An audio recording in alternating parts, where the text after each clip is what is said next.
A happy Sunday, true believers, where we offer up tonight yet another sign of the impending return of summer sports normalcy. All-Star Senior Salute Basketball. The Westtown Ford Lincoln Classic returned to its usual place of prominence this afternoon in Jacksonville with its 15th annual girls contest and its first ever boys showdown as well.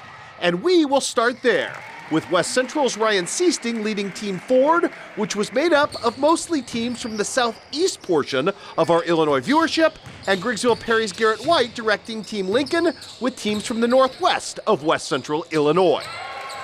Team Ford out of the gate with a robust start in this one thanks to early splashes from Porta's Braden Pettit and West Central's Noah Smith, who was unguardable in the blocks, cleaning up the offensive glass here.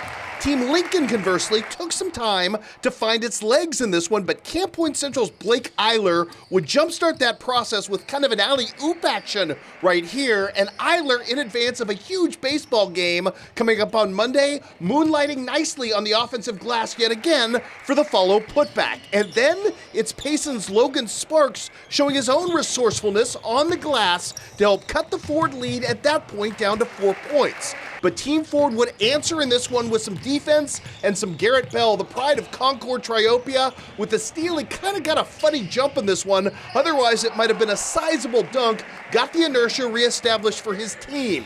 In fact, Team Lincoln down 11 turns to Grant Heyer, who would be the MVP for his squad to ignite. Here he finds the trail three for BPC's Cooper Alleman. And then Quincy High School's Brady Rupert cleans the offensive glass. Nicely right here is the comeback is on in the first quarter. More from Heyer in this one. He's going to pick and pop his way to a jump shot right here to cut the lead down to 26-18. More for Mr. Heyer, looking again. Nifty action, the fake behind the back pass, the front pass over to Blake Eiler, who finishes strong.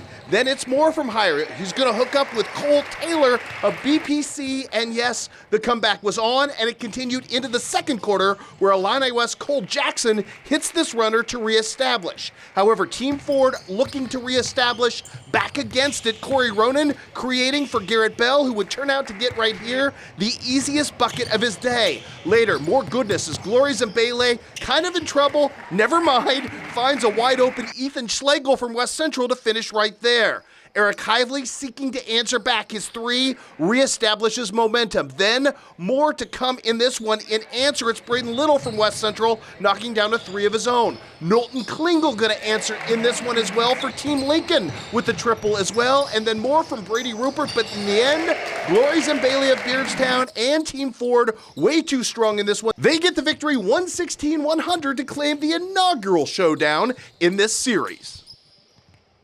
A much more lopsided affair on the ladies' side of the ledger, thanks to the presence for Team Lincoln of Quincy High's Emily Wilson, who was absolutely dominant in the blocks, but she had plenty of help today. Haley Flores from Barry Western showing out here on the offensive glass. She had a great game. Good putback for her.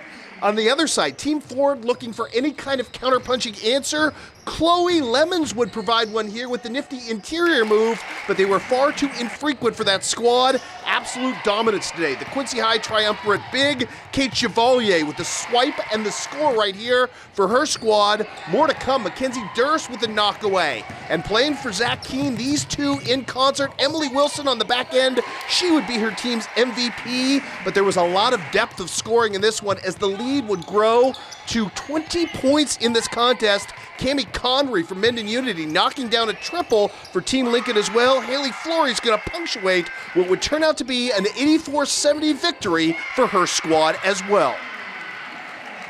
And some wrestling news on the high school docket today to pass along from the de facto postseason, this being conducted by the Illinois Wrestling Coaches Association. Their round of regionals today saw Pittsfield's 160-pounder Mason Davis finish second place today at SHG and advance to sectionals. Also, Quincy High School in their bracket today ends up with 6 sectional qualifiers, including Dylan Becker, Owen Uppinghouse, Braden Enning, Caden Garrett, Briar Newbold, and of course, Thomas Culp. With your look at Sunday sports, I'm Sports Director Chris Dewar.